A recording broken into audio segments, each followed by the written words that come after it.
ए पिल्लू हात पकड ना.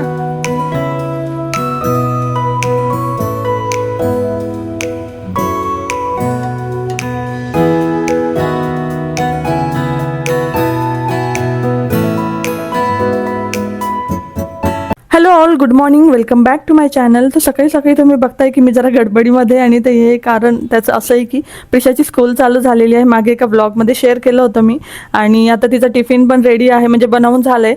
सो म्हटलं आता पटकन टिफिन पण पॅक करून घेते, वॉटर बॉटल पण पॅक करून घेते, आणि मग प्रिशाला उठवते. म्हणजे प्रिशा उठल्यानंतर फक्त तिचीच तयारी असणार आहे. Hello Prisha, good morning. आम्हाला आज स्कूलला जायचं नाही आहे, त्याच्यामुळे प्रिशाचं कंटिन्यू रडणं चालू आहे. पण एकदा का तिथे गेटवर गेली ना की शांत होऊन जाते. फक्त तिथे इथून तिथे जाईपर्यंतच फक्त उशीर आहे.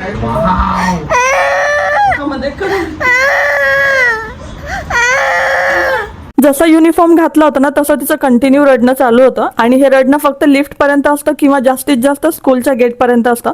कारण की एकदा का स्कूलच्या गेटवर गेली ना, तिथे टीचर वगैरे भेटल्या की किंवा तिचे फ्रेंड्स भेटले तर नंतर आम्हाला मागे वळून सुद्धा बघत नाही, इव्हन दो आम्ही तिला बाय करण्यासाठी आवाज दिला तरी पण. त्यामुळे आम्हाला माहिती आहे काही जास्त वेळ रडणं नाही आहे, त्यामुळे आम्ही तिला स्कूलला सोडून देतो. आणि ती गेली ना स्कूलमध्ये तर आल्यानंतर एकदम अशी फ्रेश असते. त्यामुळे आम्हाला काही म्हणजे जेव्हा ती रडते तेव्हा आम्ही तिला थोडंसं असं लाडीगुडी लावतो की हे बघ हे कसे जात आहेत. आणि लिफ्टमध्ये असं होतं मोस्ट ऑफ द टाइम की तिला दुसऱ्या स्कूलचे पण मुलं भेटतात, त्यांना पाहून तिला पण असं वाटतं की अरे हा हे पण स्कूलमध्ये जात आहेत. मग ती थोडंसं तिचं मूड नॉर्मल होऊन जातं. आणि मग नंतर प्रिशाला स्कूलमधनं सोडून आल्यानंतर मग मी घरी आले, थोडंसं फ्रेश झाले, जे बेसिक आपले रोजचे कामं असतात ते करून घेतले पटकन.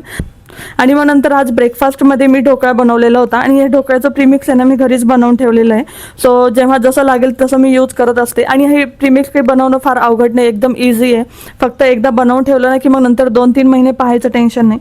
सो आमच्या इथे ढोकळा हा सगळ्यांना आवडत असतो. आणि सोबत माझ्याकडे तर चिंचेची चटणी असतेच बनलेली. सो त्याच्यावर थोडीशी चिंचेची चटणी, थोडीशी बारीक शेव वगैरे असं टाकलं ना की हे कॉम्बिनेशन एकदम छान लागतं.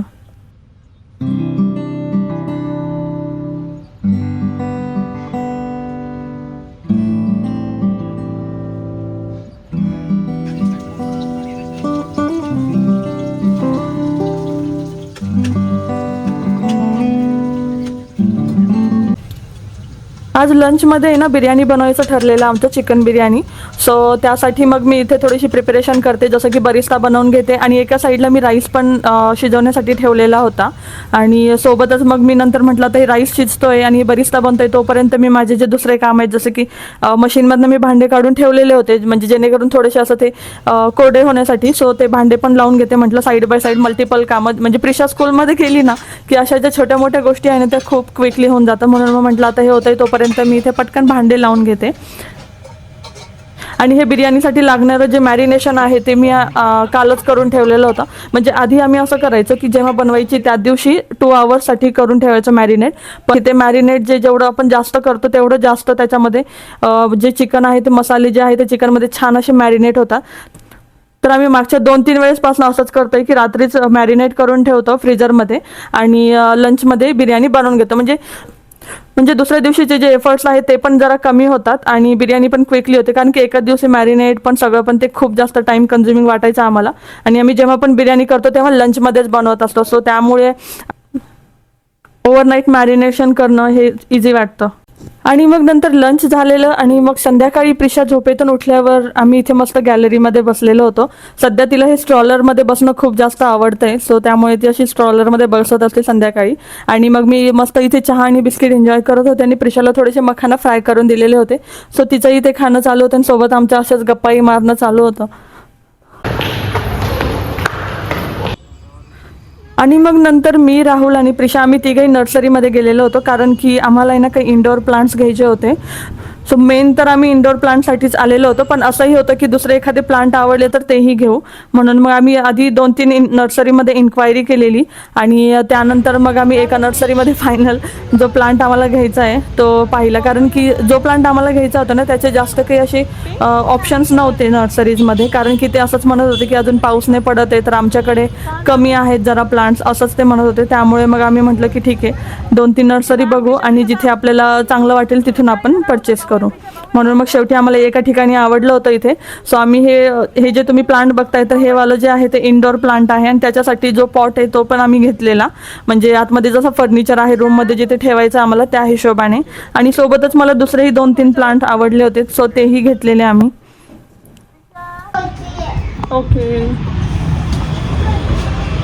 आम्हाला बाहेर अजून दुसरे काही कामं पण होते, पण त्या दादांनी सांगितलं होतं की घरी जाऊन ह्या प्लांट्सला थोडंसं पाणी टाका.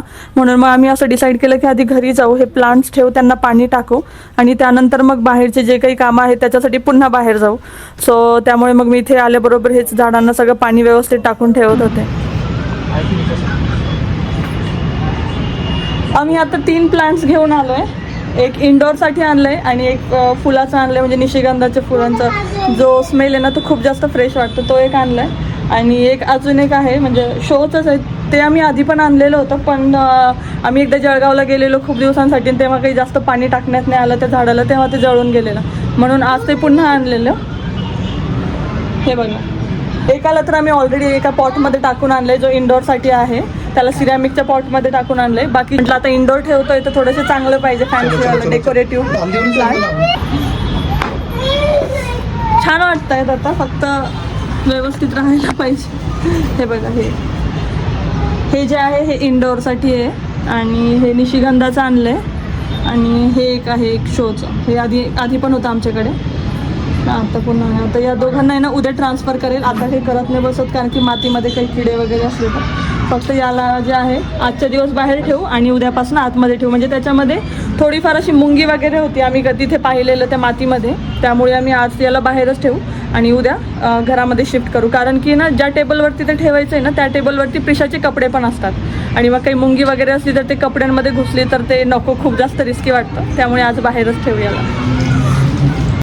चला तर मग यासोबत आजचा व्लॉग इथेच एंड करते. तुम्हाला आजचा व्लॉग कसा वाटला मला नक्की सांगा. आवडला असेल तर लाईक करा, चॅनलवर नवीन असेल तर सबस्क्राईब करा. भेटूया पुढे अशाच एका छानशा व्लॉगमध्ये. तोपर्यंत बाय.